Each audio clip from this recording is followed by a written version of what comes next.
اللہ الرحمن الرحیم۔ معزز ناظرین، پروگرام بیان القرآن کے ساتھ آج آپ کی خدمت میں پھر حاضر ہیں۔ آج اللہ تعالیٰ کی توفیق سے چھٹے پارے کے مضامین کا خلاصہ انشاءاللہ بیان ہوگا۔ چھٹے پارے کا آغاز لا يحب اللہ الجہر بالسوء من القول الا من ظلم ان کلمات سے ہو رہا ہے۔ اس آیت میں اللہ تعالیٰ نے یہ بات سمجھائی ہے کہ احتجاج کا حق مظلوم کو حاصل ہے، الا من ظلم، جس پر ظلم ہو رہا ہو اسے احتجاج کرنے کا حق حاصل ہے، ویسے بلا وجہ احتجاج سے گریز کرنا چاہیے۔ اس کے بعد پھر اللہ تعالیٰ نے یہ بات سمجھائی کہ تم کوئی بات اپنے ہاں اسے مخفی رکھو یا ظاہر کرو، تمہاری تمام مخفی باتیں اور ظاہر سب اللہ تعالیٰ کے علم میں ہیں۔ معزز ناظرین، اس کے بعد بڑی ایک اہم بات ہمیں سمجھائی گئی ہے، اور وہ یہ کہ تمام انبیاء علیہم الصلاۃ والتسلیمات کی نبوت و رسالت پر بلا تفریق ایمان لانا ضروری ہے۔ ارشاد فرمایا، ان الذین یکفرون باللہ ورسلہ، جو لوگ اللہ اور اس کے رسولوں کا انکار کرتے ہیں، ویریدون ان یفرقوا بین اللہ ورسلہ، اور وہ یہ چاہتے ہیں کہ ایمان لانے میں اللہ اور اس کے رسولوں میں فرق کریں۔ کیسے فرق کریں؟ وَيَقُولُونَ نُؤْمِنُ بِبَعْضٍ وَنَكْفُرُ بِبَعْضٍ، وہ یہ کہتے ہیں کہ ہم کچھ کو مانتے ہیں اور کچھ کو نہیں مانتے۔ جیسے یہود حضرت موسیٰ علیہ السلام کو تو مانتے ہیں، لیکن حضرت عیسیٰ علیہ السلام اور حضرت محمد الرسول اللہ صلی اللہ علیہ وسلم کی ذات کریمہ پر ایمان نہیں لاتے۔ ایسے ہی عیسائی حضرت موسیٰ علیہ السلام اور حضرت عیسیٰ علیہ السلام کو تو مانتے ہیں اور دیگر تمام انبیاء کو مانتے ہیں، لیکن سیدنا حضرت محمد الرسول اللہ صلی اللہ علیہ وسلم کی ذات کریمہ پر ایمان نہیں لاتے۔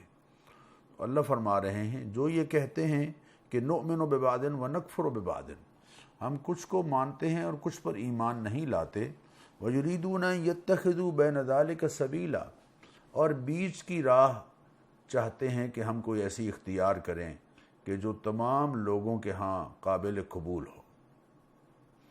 اولئک ھم الکافرون حقا، تمام انبیاء علیہم الصلاۃ والتسلیمات پر ایمان نہ لانے والے اور انبیاء پر ایمان میں تفریق کرنے والے، اولئک ھم الکافرون حقا، یہ حقیقی یقینی کافر ہیں۔ قرآن کریم کی اس آیت کے بعد ہمارے پاس کوئی گنجائش نہیں رہتی کہ ہم سورہ بقرہ کی آیت نمبر 62 کو پیش نظر رکھتے ہوئے کچھ لوگوں کو نبی اکرم صلی اللہ علیہ وسلم کی نبوت اور رسالت پر ایمان لانے سے استثناء مہیا کر رہے ہوں۔ یہ بڑی اہم آیت ہے جو آج کے درس میں اور قرآن کریم میں چھٹے پارے کے پہلے رکوع میں اللہ تعالیٰ نے ذکر فرمائی ہے۔ اس کے بعد فرمایا، والذین آمنوا باللہ ورسلہ ولم یفرقوا بین احد منہم، جو لوگ اللہ اور اس کے رسولوں پر ایمان لاتے ہیں اور تمام رسولوں پر ایمان لانے میں تفریق نہیں کرتے، وہ یقیناً اپنے ایمان کے باعث اللہ تعالیٰ کے ہاں سے بہت بڑا اجر پائیں گے۔ اگلے رکوع میں یعنی دوسرے رکوع میں اللہ تعالیٰ نے حضرت عیسیٰ علیہ الصلاۃ والتسلیمات کے اٹھائے جانے کا تذکرہ فرمایا ہے۔ رفع عیسیٰ احادیث متواترہ سے ثابت ہے، اور قرآن کریم کی اس آیت میں بھی اللہ نے اس کی وضاحت فرمائی۔ فرمایا کہ وقولہم، یہود یہ کہتے ہیں کہ انا قتلنا المسیح عیسی ابن مریم رسول اللہ، کہ ہم نے عیسیٰ ابن مریم کو جو اللہ کے رسول تھے ان کو قتل کیا ہے۔ اللہ فرما رہے ہیں قرآن کریم میں 157 نمبر آیت ہے سورہ نساء کی، فرمایا ما قتلوہ، نہ انہوں نے ان کو قتل کیا ہے، حالانکہ نہ انہوں نے حضرت عیسیٰ کو قتل کیا ہے، وما صلبوہ، اور نہ انہیں سولی پہ چڑھایا ہے، لٹکایا ہے، ولیکن شبہ لہم، معاملہ ان پر مشتبہ کر دیا گیا ہے۔ حضرت عیسیٰ علیہ السلام کی شبیہ اس فرد پر ڈال دی گئی جو آپ کی تلاش میں آپ کے پاس پہنچا تھا، اور اسی کو پکڑ کر سولی پہ لٹکا دیا گیا۔ وَإِنَّ الَّذِينَ اخْتَلَفُوا فِيهِ لَفِي شَكٍّ مِّنْهُ، اس معاملے میں یہ لوگ یقیناً شک میں مبتلا ہیں۔ وَمَا قَتَلُوهُ یقیناً، ان کو بھی یقین نہیں آتا کہ ہم نے حضرت عیسیٰ علیہ السلام کو قتل کیا ہے، بل رفعہ اللہ الیہ، بلکہ اللہ تعالیٰ نے ان کو اپنی طرف اٹھا لیا۔ یہ قرآن کریم کی وہ آیات ہیں جو رفع عیسیٰ پر بہت بڑی دلیل ہیں، اور احادیث متواترہ ان آیات کی گویا تصدیق کر رہی ہیں اور وضاحت کر رہی ہیں۔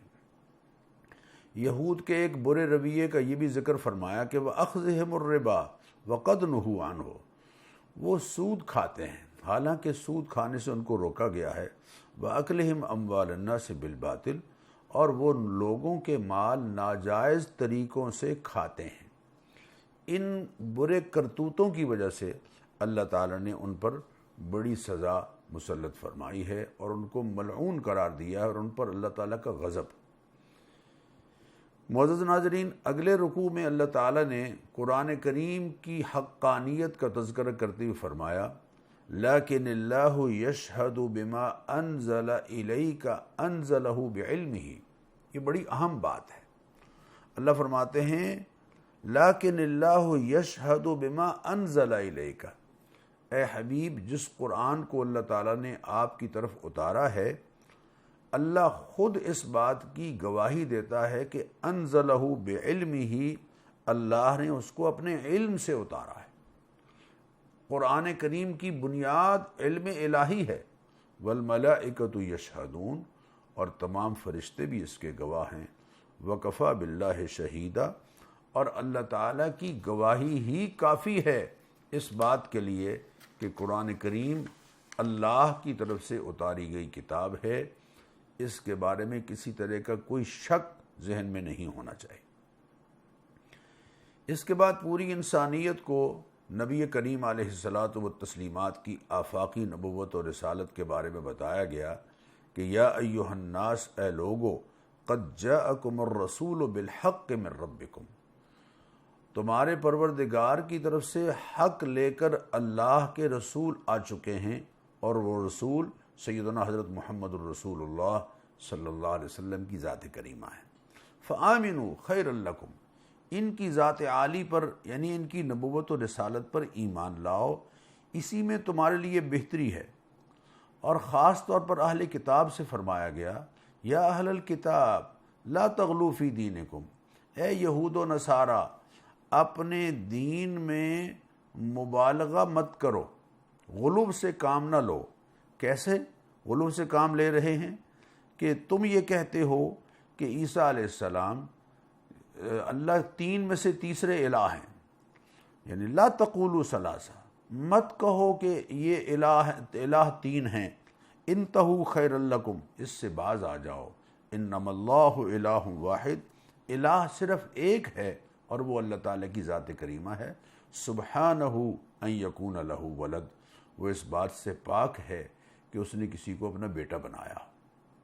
حضرت عیسیٰ علیہ السلام اللہ تعالیٰ قرآن کریم میں اگلے رکوع میں یعنی چوتھے رکوع کے بالکل شروع میں فرما رہے ہیں لن یستنکف المسیح ان یکون عبدا للہ، حضرت عیسیٰ علیہ السلام کے لیے باعث عار یہ بات نہیں ہے کہ وہ یہ کہیں کہ وہ اللہ کے بندے ہیں، اور یقیناً عیسیٰ علیہ السلام اللہ نہیں بلکہ عبد اللہ ہیں، اور اللہ کی خاص پیدا کردہ اپنی قدرتوں سے اللہ کی خاص پیدا کردہ نشانی ہیں، اللہ تعالیٰ کی قدرت کی نشانی ہے۔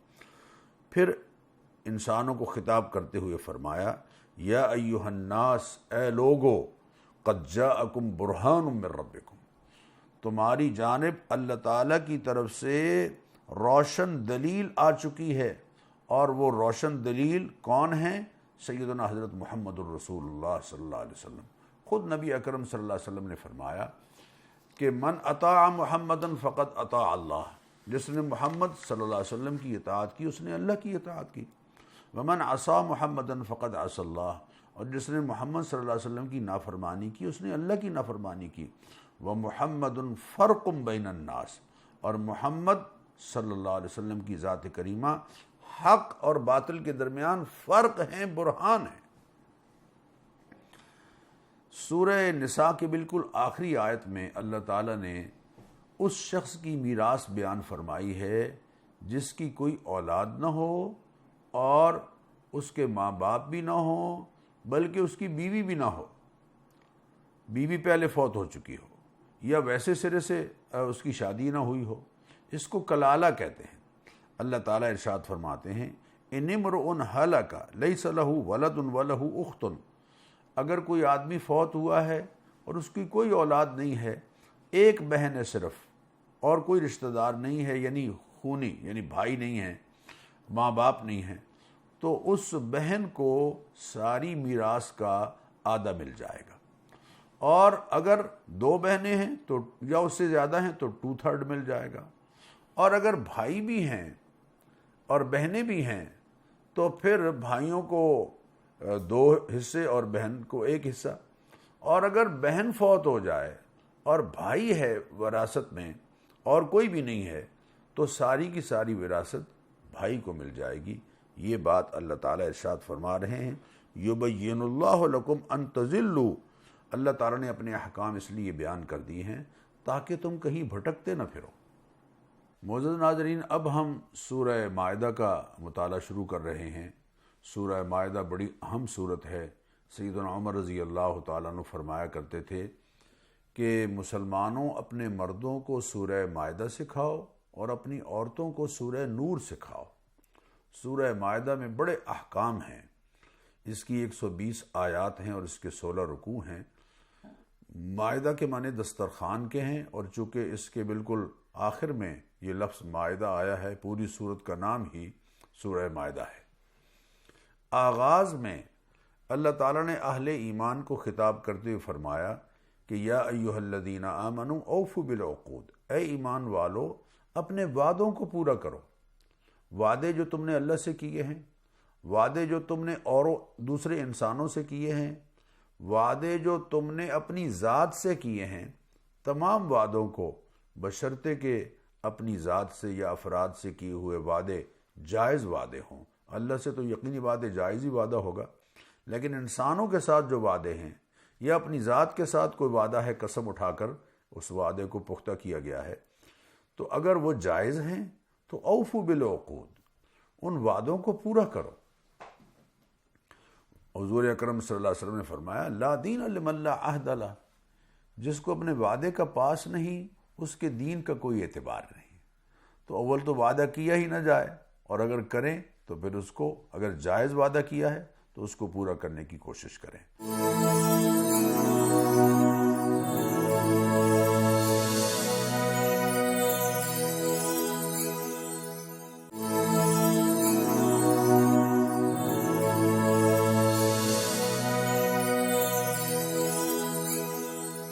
اللہ تعالیٰ نے بڑی اہم بات ارشاد فرمائی، اور وہ یہ کہ تعاونوا علی البر والتقوی ولا تعاونوا علی الاثم والعدوان۔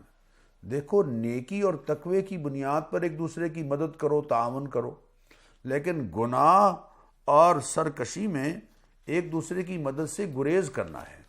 گناہ میں اور نافرمانی میں اور ظلم میں ایک دوسرے کی مدد نہیں کرنی ہے، ہاں خیر کے کاموں میں ایک دوسرے کی مدد کرنی ہے۔ بعض دفعہ برادری کی بنیاد پر، خاندان کی بنیاد پر یا قبیلے کی بنیاد پر ہم ظلم میں اور گناہ میں بھی دوسروں کی مدد کر رہے ہوتے ہیں۔ اللہ تعالیٰ نے ہمیں اس بات سے روکا ہے۔ پھر اللہ تعالیٰ نے اس آیت کا ذکر فرمایا جو حجۃ الوداع کے موقع پر مسلمانوں کو خوشخبری سنائی گئی، اور وہ یہ کہ الیوم اکملت لکم دینکم، آج کے دن میں نے اپنے دین کو تمہارے لیے مکمل کر دیا ہے، واتممت علیکم نعمتی، اور اپنی نعمت تم پر تمام کر دی ہے، ورضیت لکم الاسلام دینا، اور اسلام کو بطور دین، بطور ضابطۂ حیات میں نے تمہارے لیے پسند کیا ہے۔ اسلام بطور ضابطۂ حیات اللہ نے ہمارے لیے پسند کیا ہے۔ اور معزز ناظرین، اس آیت کے پہلے مخاطب صحابہ کرام ہیں جن کو اللہ تعالیٰ یہ خوشخبری سنا رہے ہیں کہ وَرَضِيتُ لَكُمُ الْإِسْلَامَ دِينًا، اللہ نے اپنی نعمتیں تمام کر دی ہیں اسلام بطور دین ہمیں عطا فرما کر۔ پھر اس کے بعد اگلے رکوع میں یعنی چھٹے رکوع میں سورہ مائدہ کا یہ دوسرا رکوع ہے اور پارے کا چھٹا رکوع ہے، اس میں اللہ تعالیٰ نے وضو اور غسل کے احکام اور تیمم کے احکام بیان فرمائے ہیں اور 4 فرض وضو کے بیان فرمائے ہیں۔ کیا فرمایا؟ یا ایھا الذین آمنوا اذا قمتم الی الصلاۃ، اے ایمان والو جب نماز کے لیے کھڑے ہونے کا ارادہ کرو تو فاغسلوا وجوہکم، اپنے چہروں کو دھونا ہے، وایدیکم الی المرافق، کوہنیوں سمیت اپنے بازو دھونے ہیں، اور وامسحوا برؤوسکم، اپنے سر کا مسح کرنا ہے، وارجلکم الی الکعبین، اور پاؤں ٹخنوں سمیت دھونے ہیں۔ یہ 4 فرض ہیں۔ وَإِن كُنتُمْ جُنُبًا فَطَّهِّرُوا، اور اگر جنابت کی حالت میں ہو تو خوب اچھی طرح سے نہا دھو کر غسل کر کے، غسل فرض جو ہے، غسل واجب جو ہے وہ کر کے پھر نماز کے لیے اپنے آپ کو تیار کرنا ہے۔ اور اگر پانی میسر نہ ہو تو فَتَيَمَّمُوا صَعِيدًا طَيِّبًا، تو پھر پاک مٹی سے تیمم کرنا ہے۔ اور تیمم میں 2 ہی عمل ہیں، ایک یہ کہ یوں ہاتھ ہتھیلیاں مار کر اور ایسے جھاڑ کر، ایسے نہیں جھاڑنا ہے بلکہ ایسے جھاڑنا ہے، اور پورے چہرے پر ایک دفعہ ہاتھ پھیرے جائیں، پھر دوبارہ التیمم ضربتان، 2 ضربیں ہیں، ضربۃ للوجہ و ضربۃ للیدین، ایک ضرب سے پورے چہرے پر ہاتھ پھیر لیے اور دوسرے سے ایک بازو پر اور دوسرے بازو پر۔ غسل کا تیمم بھی یہی ہے اور وضو کا تیمم بھی یہی ہے، یعنی دونوں صورتوں میں تیمم صرف اس قدر ہی ہے۔ اس کے بعد اللہ تعالیٰ نے بڑی اہم بات ہمیں حکم کے طور پر فرمائی، اور معزز ناظرین یہ گواہی کے حوالے سے بڑی اہم آیت ہے۔ یا ایھا الذین آمنوا، اے ایمان والو، کونوا قوامین للہ شہداء بالقسط، اللہ کی خاطر انصاف پر مبنی گواہی دینی ہے، اللہ کی خاطر انصاف پر مبنی گواہی دے۔ وَلَا يَجْرِمَنَّكُمْ شَنَآنُ قَوْمٍ عَلَىٰ أَلَّا تَعْدِلُوا، کسی قوم کی دشمنی اس بات پر تمہیں آمادہ نہ کرے کہ تم انصاف چھوڑ دو، انصاف کے خلاف گواہی دو۔ اعدلوا هو اقرب للتقوی، چاہے دشمنی کیوں نہ ہو، انصاف پر اور عدل پر مبنی گواہی دو، یہی تقوی کے قریب ہے۔ یہ خاص بڑا اہم حکم ہے جو اللہ تعالیٰ نے ارشاد فرمایا۔ نیا رکوع ہے الحمدللہ اللہ تعالیٰ کی توفیق سے، اس سورت کا تیسرا رکوع ہے، پارے کا 7واں رکوع ہے۔ اس میں اللہ تعالیٰ ایک عہد کا ذکر فرما رہے ہیں، اور اس میں فرما رہے ہیں کہ ہم نے بنی اسرائیل سے عہد لیا اور یہ عہد ہم سے بھی ہے، مجھ سے اور آپ سے بھی ہے۔ وقال اللہ انی معکم، اللہ نے فرمایا میں تمہارے ساتھ ہوں گا، میری مدد اور میری نصرت تمہارے ساتھ ہوگی، بشرطے کہ تم یہ کام کرو۔ کون کون سے کام؟ لئن اقمتم الصلاۃ، نماز پابندی سے پڑھنے والے ہو، وآتیتم الزکوٰۃ، زکوٰۃ ادا کرنے والے ہو، وآمنتم برسولی، میرے تمام رسولوں پر ایمان لانے والے ہو، وعزرتموہم، اور ان کے دین میں ان کی مدد کرنے والے ہو، دین کی اشاعت میں ان کی نصرت کرنے والے ہو، ان کی حرمت اور ان کا احترام کرنے والے ہو، وَأَقْرَضْتُمُ اللَّهَ قَرْضًا حَسَنًا، اور اللہ کے دیے ہوئے مال میں سے زکوٰۃ کے علاوہ بھی خیرات اور صدقات کی صورت میں اللہ کو قرض حسن دینے والے ہو۔ کتنی بڑائی ہے میرے اللہ کی کہ دے خود رہا ہے، اس کے باوجود جو اس کے دیے ہوئے میں سے اس کو پلٹا رہا ہے اس کو قرض دے کہہ رہا ہے۔ قرض اس لیے کہا ہے کہ قرض کا لوٹانا یقینی ہوتا ہے۔ اللہ کے دیے ہوئے، اللہ کی راہ میں اللہ کا دیا ہوا مال جب خرچ ہوتا ہے تو اللہ اس انفاق فی سبیل اللہ کرنے والے کو، خیرات کرنے والے کو، صدقہ کرنے والے کو یقیناً لوٹاتے ہیں، اسی لیے اس کو قرض کہا جا رہا ہے۔ وَلَوْ، اور پھر کیا ہے؟ لَوْكَفِّرَنَّ عَنْكُمْ سَيِّئَاتِكُمْ، اگر تم یہ کام کرو گے تو میں تمہارے گناہ معاف کر دوں گا۔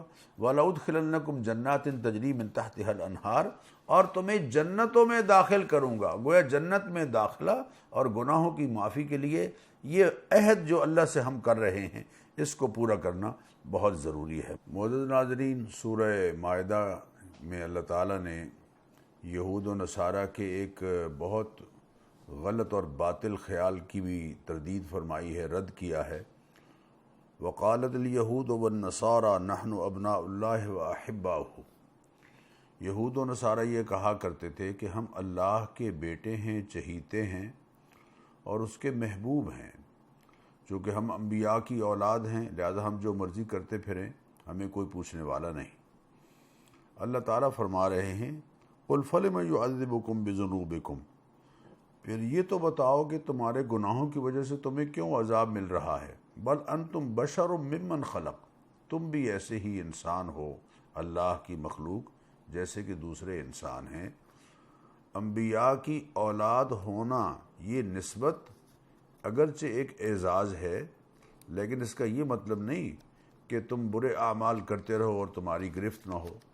آج کل ہمارے معاشرے میں بھی پیران اعظام کی جو اولاد ہے وہ اگر صحیح کام کر رہی ہے تو ہمارے لیے محترم ہے، لیکن وہ اگر غلط رویے اختیار کر رہی ہے تو چاہے وہ مرشدوں کی اولاد ہی کیوں نہ ہو، بہرحال وہ اللہ تعالیٰ کے ہاں غلط اعمال پر گرفت سے نہیں بچ پائے گی۔ یہ پکی بات ہے اور یہ بات یہاں اس آیت سے ہمیں سمجھ آ رہی ہے۔ اس کے بعد اللہ تعالیٰ نے نئے رکوع میں حضرت آدم علیہ السلام کے دونوں بیٹوں کا ذکر فرمایا، قابیل اور حابیل، جو حضرت آدم علیہ السلام کے ایسے بیٹے کہ جن میں سے قابیل نے حابیل کے ساتھ حسد کی وجہ سے اس کو قتل کر دیا۔ حابیل کی قربانی اللہ تعالیٰ کے ہاں منظور ہو گئی اور قابیل نے چونکہ ردی مال اللہ تعالیٰ کے حضور میں قربانی کے لیے پیش کیا تو اس کی قربانی اللہ تعالیٰ کے ہاں قبول نہیں ہوئی۔ اسی حسد کی وجہ سے اور اللہ تعالیٰ کے ہاں اپنے بھائی کے قرب کی جو منزل اللہ نے اس کو عطا کی تھی، اس پر حسد کی وجہ سے قابیل نے حابیل کو قتل کر دیا۔ معزز ناظرین، یہاں بڑے قصے بنی اسرائیل نے مشہور کر رکھے ہیں، اسرائیلی روایات، کہ کوئی بہنوں کا مسئلہ تھا یا خواتین کا مسئلہ تھا، جو قرآن اس کی تصدیق نہیں کر رہا ہے۔ قرآن تو یہ بتا رہا ہے کہ حابیل کی قربانی قبول ہو گئی اور قابیل نے چونکہ ردی مال اللہ تعالیٰ کے حضور میں پیش کیا اس لیے اس کی قربانی قبول نہیں ہوئی، نتیجتاً حسد کی بنیاد پر اس نے اپنے بھائی کو قتل کر دیا، اور یہ نسل انسانی کا پہلا قتل ہے جو حسد کی بنیاد پر ہوا ہے۔ اور چنانچہ نبی کریم علیہ الصلوۃ والتسلیمات نے ارشاد فرمایا کہ چونکہ ایک برے کام کا آغاز ایک شخص نے کیا ہے تو آئندہ قیامت تک جتنے بھی ناحق قتل ہوں گے ان کا وبال جہاں اور قاتلوں کو ملے گا، ان قاتلوں کو ملے گا، وہیں اس پہلے شخص کو بھی ملے گا کہ جس نے اس کام کا آغاز کیا ہے۔ تو برائی کے آغاز سے اپنے آپ کو بچائیے اور اچھائی کو پھیلانے کی کوشش کیجیے اور حسد سے اپنے آپ کو بچائیں۔ اس کے بعد اللہ تعالیٰ نے ایک بڑی بات ارشاد فرمائی کہ کتبنا علی بنی اسرائیل، ہم نے بنی اسرائیل پر یہ بات طے کر دی، لکھ دی، فرض کر دی، یقینی بنا دی کہ من قتل نفسا بغیر نفس، جو کسی کو ناحق قتل کرے گا، فَكَأَنَّمَا قَتَلَ النَّاسَ جَمِيعًا، گویا اس نے پوری انسانیت کو قتل کیا ہے۔ وَمَنْ أَحْيَاهَا فَكَأَنَّمَا أَحْيَا النَّاسَ جَمِيعًا، اور جو انسان کسی انسان کو ہلاکت سے بچانے کے لیے کوشش کرے گا، وہ علاج کر رہا ہے یا کوئی اور ذریعہ اختیار کر رہا ہے یا دشمنوں کے شر سے اس کو بچانے کے لیے پہلے اس کو مطلع کر دیتا ہے، تو گویا اس نے پوری انسانیت کو زندگی بخشنے کا سامان کر دیا۔ فَمَنْ أَحْيَاهَا فَكَأَنَّمَا أَحْيَا النَّاسَ جَمِيعًا، یہ بہت بڑی بات ہے جو اللہ تعالیٰ نے یہاں ارشاد فرمائی۔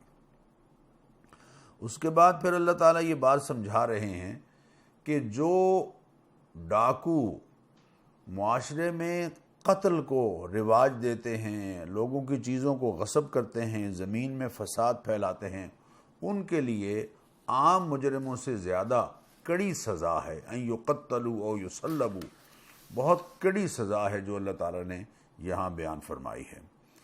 نیا رکوع جو رکوع نمبر 10 ہے پارے کا، اس کا آغاز اس بات سے ہو رہا ہے کہ یا ایھا الذین آمنوا، اے ایمان والو، اتقوا اللہ، اللہ تعالیٰ کی ناراضی سے بچتے رہو، وابتغوا الیہ الوسیلہ، اور اللہ تعالیٰ کی ذات عالی تک پہنچنے کے لیے کوئی پہنچنے کا وسیلہ اور قرب کا وسیلہ حاصل کرو، یعنی ایسے اعمال صالحہ بجا لاؤ جو اللہ تعالیٰ کے ہاں سے تمہیں اللہ تعالیٰ کا قرب نصیب فرمائے۔ چنانچہ اللہ تعالیٰ نے قرآن کریم میں اعمال کو اللہ کے قرب کا ذریعہ قرار دیا ہے۔ یا ایھا الذین آمنوا استعینوا بالصبر والصلاۃ، اے ایمان والو صبر کے ذریعے اور نماز کے ذریعے سے اللہ سے مدد طلب کرو۔ تو گویا یہاں یہ بات سمجھائی جا رہی ہے کہ وابتغوا الیہ الوسیلہ، اعمال صالحہ کے ذریعے سے اللہ کا قرب حاصل کرو۔ اور یہ جو ہمارے ہاں سوچ ہے کہ جناب جب تک چھت پر چڑھنا ہو تو سیڑھی نہ ہو تو چھت پر نہیں چڑھا جا سکتا، یا کسی افسر سے ملنا ہو تو جب تک پی این سے رابطہ نہ کریں تو نہیں مل سکتے، یہ سوچ، یہ مثالیں اللہ تعالیٰ کے لیے فٹ کرنا اللہ نے اس سے روکا ہے۔ لا تضربوا للہ الامثال، اللہ کے بارے میں مثالیں مت فٹ کرو، وہ مثالوں سے بہت بلند ہستی ہے، وہ تو یہ بار بار اعلان کر رہا ہے کہ ربکم قال ربکم ادعونی استجب لکم، تمہارا رب تمہیں یہ کہہ رہا ہے کہ مجھے پکارو، میں تمہاری پکار کو قبول کروں گا۔ اذا سألک عبادی انی فانی قریب، جب میرا بندہ میرے بارے میں آپ سے پوچھتا ہے تو آپ اس کو بتائیں کہ میں اپنے علم اور قدرت کے ساتھ اس کے قریب ہوں۔ اجیب دعوت الداع اذا دعان، جب بھی پکارنے والا مجھے پکارتا ہے میں اس کی پکار کو قبول کرتا ہوں۔ یہ تو ایسی ذات ہے کہ جو درمیان میں کسی طرح کے واسطے اور وسیلے کی محتاج نہیں ہے۔ معزز ناظرین، ہمیں اللہ تعالیٰ کا قرب حاصل کرنا ہے، اعمال صالحہ کے ذریعے، خیر کے کاموں کے ذریعے سے اللہ تعالیٰ کی رحمت اپنی طرف متوجہ کرنی ہے۔ پھر اس کے بعد اللہ تعالیٰ اعلان فرما رہے ہیں کہ وَمَن يُرِدِ اللَّهُ فِتْنَتَهُ فَلَن تَمْلِكَ لَهُ مِنَ اللَّهِ شَيْئًا، اے حبیب صلی اللہ علیہ وسلم آپ اس بات کی وضاحت کر دیجئے کہ جسے اللہ ہی فتنے میں ڈالنا چاہتا ہے تو تم اس کی کوئی مدد نہیں کر سکتے۔ اللہ تعالیٰ اگر کسی کو آزمائش میں ڈالنا چاہتا ہے تو اللہ تعالیٰ ہی اس آزمائش سے نکالنے والے ہیں، اور کسی کے اختیار میں نہیں ہے کہ کسی کی مشکلیں حل کر دے اور کسی کو مصائب سے نجات عطا فرما دے۔ اللہ تعالیٰ نے تورات کا ذکر فرمایا اور فرمایا انا انزلنا التوراۃ فیہا ھدی ونور، ہم نے تورات جو اتاری ہے اس میں ہدایت بھی تھی اور روشنی کے فیصلے بھی تھے، یقینی بات ہے، اور بہت روشنی بھی تھی اس میں اور ہدایت بھی تھی یقیناً۔ اور پھر تورات کے بعد اللہ تعالیٰ نے تورات کی حفاظت کی ذمہ داری ان لوگوں کو دی جن کی طرف اتاری گئی تھی، بما استحفظوا من کتاب اللہ، کہ وہ اس کی حفاظت کریں گے، لیکن وہ اس ذمہ داری کو پورا نہیں کر پائے، لہٰذا تورات پورے طور پر محفوظ ان کے پاس نہیں رہ پائی۔ اللہ تعالیٰ نے قرآن کریم کی حفاظت کی ذمہ اپنے لیے خود لیا ہے، تو قرآن کریم الحمدللہ پوری طرح سے محفوظ ہے اور محفوظ رہے گا انشاءاللہ العزیز۔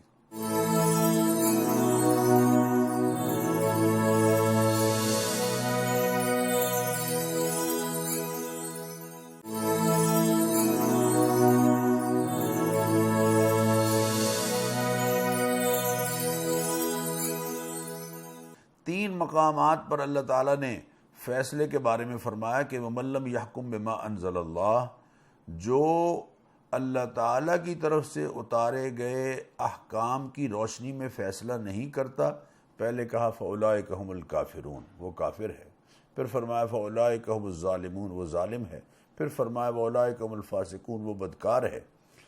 تو کافر تو وہ ہے جو سرے سے اللہ کے احکام پر ایمان بھی نہیں رکھتا، اللہ کے احکام کے مطابق فیصلہ کرنے کے لیے اللہ کے احکام پر سرے سے اس کا ایمان بھی نہیں، تو لازم بات ہے وہ اللہ کے احکام کے خلاف فیصلہ کر رہا ہے تو وہ کافر ہے، چونکہ ایمان اس کا نہیں ہے۔ اور جو ایمان تو رکھتا ہے لیکن اللہ تعالیٰ کے احکام کو پیش نظر نہیں رکھتا فیصلوں میں، وہ ایمان رکھنے کی وجہ سے کفر سے تو بچ گیا ہے لیکن بہرحال ظالم بھی ہے اور فاسق بھی ہے۔ ہماری عدالتوں میں ہمارے ججز کو یہ بات پیش نظر رکھنی چاہیے کہ فیصلے قرآن و سنت کے مطابق ہونے چاہیے۔ اگر قرآن و سنت کے مطابق نہیں ہو پا رہے فیصلے اور وکلاء اپنے کلائنٹس کو قرآن و سنت کے خلاف فیصلے کروا کے دے رہے ہیں تو یقیناً وہ اگرچہ ایمان والے ہیں لیکن ظالم ہیں اور فاسق ہیں، اللہ کے باغی اور سرکش ہیں۔ اللہ تعالیٰ قرآن کریم میں فرما رہا ہے افحکم الجاہلیت یبغون، کیا جاہلیت کی سوچ رکھ کر فیصلے کروانا چاہتے ہو؟ اللہ کے جو تعلیمات اللہ کے رسول کی تعلیمات ہیں ان کے مطابق فیصلے کرواؤ، اس لیے کہ لِكُلٍّ جَعَلْنَا مِنْكُمْ شِرْعَةً وَمِنْهَاجًا، ہر ایک کے لیے ہم نے ایک شریعت اور ایک راستہ مقرر کر دیا ہے جو نظام حیات کے طور پر نبی کریم علیہ الصلاۃ والتسلیمات کی تعلیمات کی روشنی میں اس امت کے پاس الحمدللہ موجود ہے، اور وہی تعلیمات ہمارے لیے ہر حوالے سے رہنما ہے۔ اس کے بعد معزز ناظرین نئے رکوع کا آغاز ہو رہا ہے اور اس میں اللہ تعالیٰ ارشاد فرما رہے ہیں یا ایھا الذین آمنوا لا تتخذوا الیہود والنصارى اولیاء، دیکھو یہود و نصارہ کو اپنا ہمراز اور دوست اور اپنا ولی نہ بنانا، جس کی برتری کو تسلیم کر کے خود کو اس کے ماتحت رکھنے کی کیفیت ہو۔ یہود و نصارہ کو اپنا دوست نہ بنانا، بعضهم اولیاء بعض، وہ آپس میں ایک دوسرے کے دوست ہیں، بلکہ ایک جگہ ارشاد فرمایا کہ دیکھو والذین کفروا بعضهم اولیاء بعض، کافر آپس میں ایک دوسرے کے دوست ہیں، الا تفعلوہ، اگر تم نے بھی یہ قومی سطح پر بین الاقوامی سطح پر یہ کیفیت اور یہ مزاج پیدا نہ کیا کہ مسلمانوں کے دوست ہوں، مسلمانوں کے خیر خواہ ہوں، تو پھر دنیا زمین جو ہے وہ فساد سے بھر جائے گی۔ اور فرمایا والذین کفروا بعضهم اولیاء بعض الا تفعلوہ تکن فتنۃ فی الارض وفساد کبیر، زمین میں فساد ہوگا بہت بڑا اور زمین میں فتنہ ہوگا بہت بڑا۔ اور آپ دیکھ رہے ہیں اس وقت 60 کے قریب 62 کے قریب جو مسلمان ممالک ہیں ان کی کیا حالت ہے، ان کی OIC کی کیا حالت ہے، ان کی کمزوری کی کیا حالت ہے۔ اللہ فرما رہے ہیں یہاں وَمَن يَتَوَلَّهُم مِّنكُمْ فَإِنَّهُ مِنْهُمْ، جو تم میں سے ان کے ساتھ دوستی کرے گا وہ ہماری نگاہ میں انہی میں سے ہوگا۔ کس قدر سخت جملہ ہے جو اللہ تعالیٰ یہاں ارشاد فرما رہے ہیں۔ اس کے بعد پھر اگلی بات بالکل اسی بات کو دہرایا اگلے رکوع میں اور فرمایا یا ایھا الذین آمنوا لا تتخذوا الذین اتخذوا دینکم ہزوا ولعبا من الذین اوتوا الکتاب من قبلکم والکفار اولیاء، اہل کتاب جو تمہارے دین کا مذاق اڑاتے ہیں اور کفار، ان کو اپنا دوست نہ بناؤ۔ تمہارے دوست کون ہیں؟ انما ولیکم اللہ ورسولہ والذین آمنوا، تمہارے دوست اور تمہارے ہاں جو جن کو برتری حاصل ہے اور جو احترام کا درجہ حاصل ہے وہ اللہ ہے اور اس کے رسول ہیں، اور وہ ایمان والے ہیں جو باعمل مومن ہیں۔ الذین یقیمون الصلاۃ ویؤتون الزکاۃ وہم راکعون، وہ رکوع کرنے والے ہیں، زکوٰۃ دینے والے ہیں، نماز پڑھنے والے، باعمل مسلمان، وہ تمہارے مومن ہیں، تمہارے ولی ہیں اور تمہارے دوست ہیں۔ اس آیت کو ہمیں پیش نظر رکھنا چاہیے، اور ہماری دوستی کی جو سطح ہے اور ہماری دوستی کا جو معیار ہے وہ یقینی بات ہے وہ اس آیت کی روشنی میں ہونا چاہیے۔ پھر اس کے بعد یہود کی ایک سوچ کی تردید اللہ تعالیٰ نے ارشاد فرمائی، اور وہ فرمایا کہ یہود جو ہیں وہ یہ کہتے ہیں کہ ید اللہ مغلولہ، نعوذ باللہ، اللہ تعالیٰ کا ہاتھ بندھا ہوا ہے۔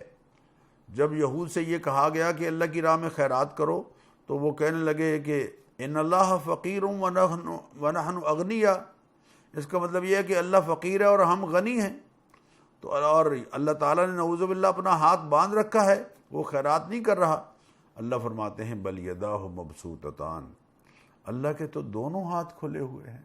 دونوں ہاتھ تشبیہ کے طور پر لوگوں کو سمجھانے کے لیے یہ بات کہی جا رہی ہے کہ بل یداہ مبسوطتان ینفق کیف یشاء، وہ جیسے چاہتا ہے اللہ اپنی مخلوق پر خرچ کرتا ہے، اللہ اپنی مخلوق پر خرچ کرتا ہے۔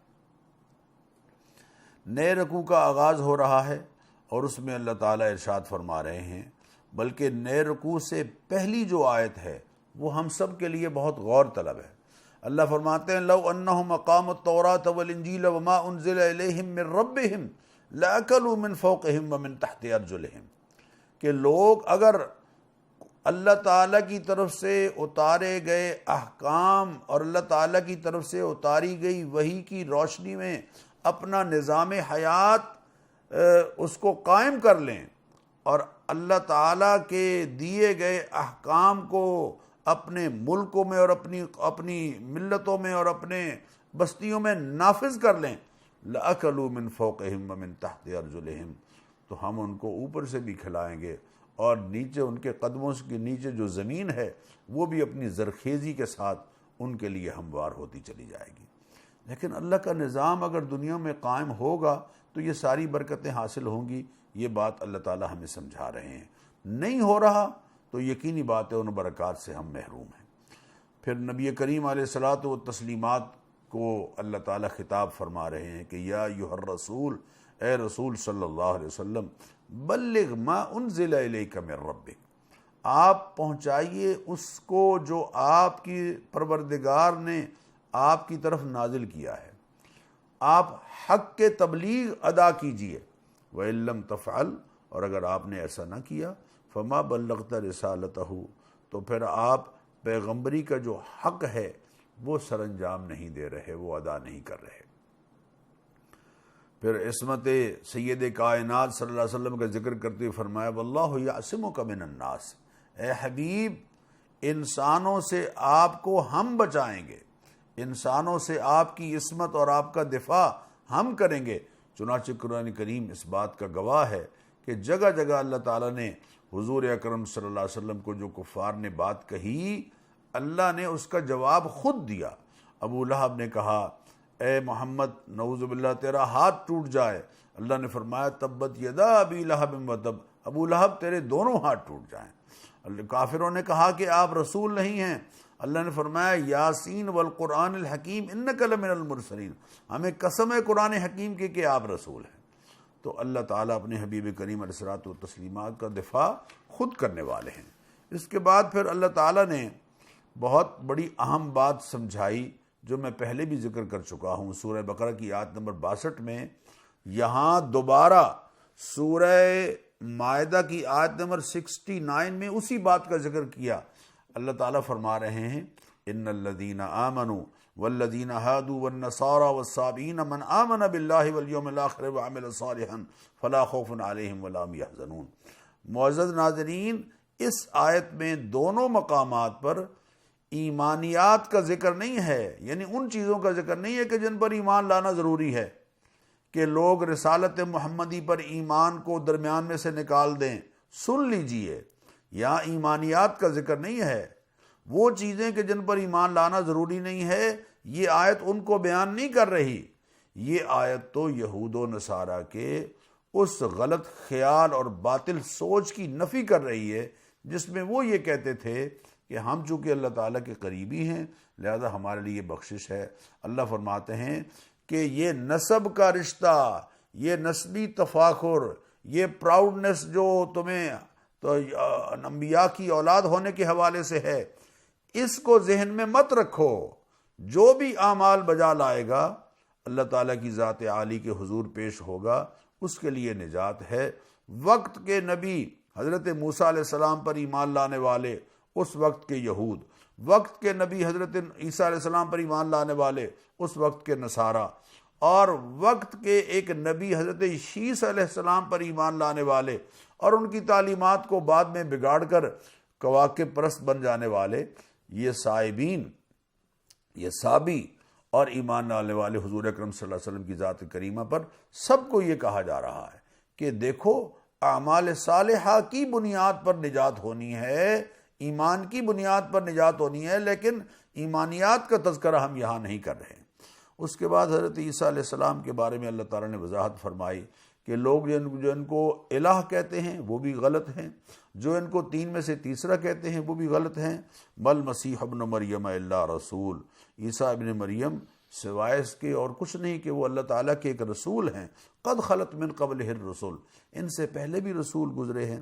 وامہ صدیقہ، ان کی ماں بڑی سچی خاتون تھی۔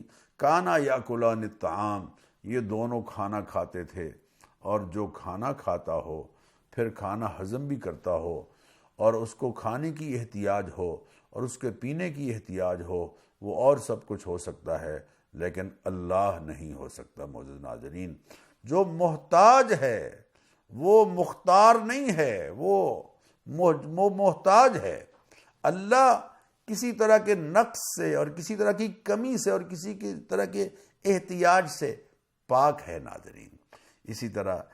اسی لیے اللہ تعالیٰ نے یہاں ارشاد فرمایا کہ قل، اے میرے پیارے صلی اللہ علیہ وسلم، آپ اعلان کر دیجئے، اتعبدون من دون اللہ، کیا اللہ تعالیٰ کو چھوڑ کر تم ان کی عبادت کرتے ہو، ما لا یملک لکم ضرا ولا نفع، جو نہ تمہارے نفع کے مالک ہیں نہ تمہارے نقصان کے مالک ہیں۔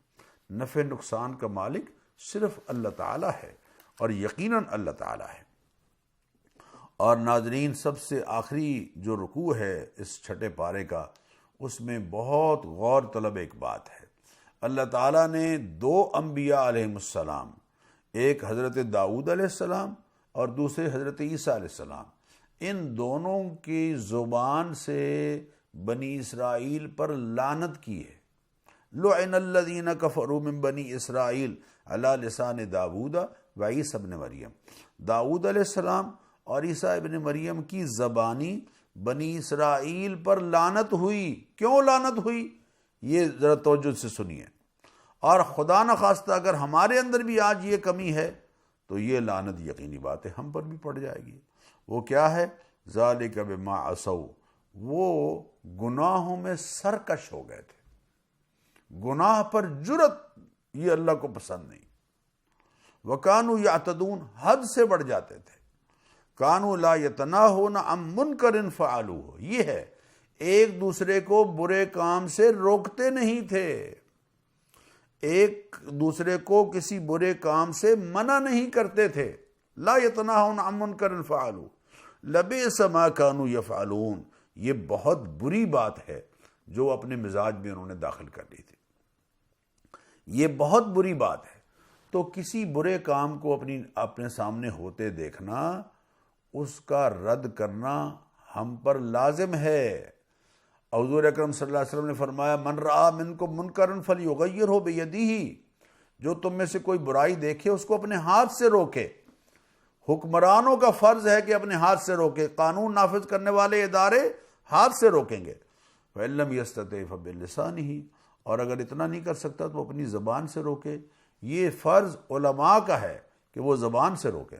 وإن لم يستطع فبقلبہ، اور اگر اتنا نہیں کر سکتا تو دل میں اس کو برا جانے۔ اور یہ حضور نے فرمایا ذالک اضعف الایمان، کم تر درجے کا ایمان ہے۔ کم از کم ہمارا جو عام عوام ہے ان کے اندر یہ کیفیت تو ہونی چاہیے کہ برائی کو برائی سمجھیں، برے کو برا کہنا اور اس کی برائی کی نفی کرنا، یہ یقینی بات ہے، ایسا عمل ہے کہ جس کو ترک کر دینے کی وجہ سے یہود و نصارہ اللہ تعالیٰ کے ہاں، بنی اسرائیل اللہ تعالیٰ کے ہاں سے رحمت سے دوری یعنی لعنت کے مستوجب بن گئے۔ اللہ تعالیٰ ہم سب کو اس کا احساس نصیب فرمائے۔ کم از کم برائی کو دل سے اس کے ساتھ نفرت کرتے ہوئے برائی کو تو برائی ضرور سمجھیے۔ اللہ ہمیں اس کا احساس نصیب فرمائے۔ معزز ناظرین، انشاءاللہ العزیز کل 7ویں پارے کے مضامین کے ساتھ آپ کی خدمت میں حاضر ہوں گے۔ اجازت دیجیے، بہت شکریہ۔ السلام علیکم ورحمۃ اللہ وبرکاتہ۔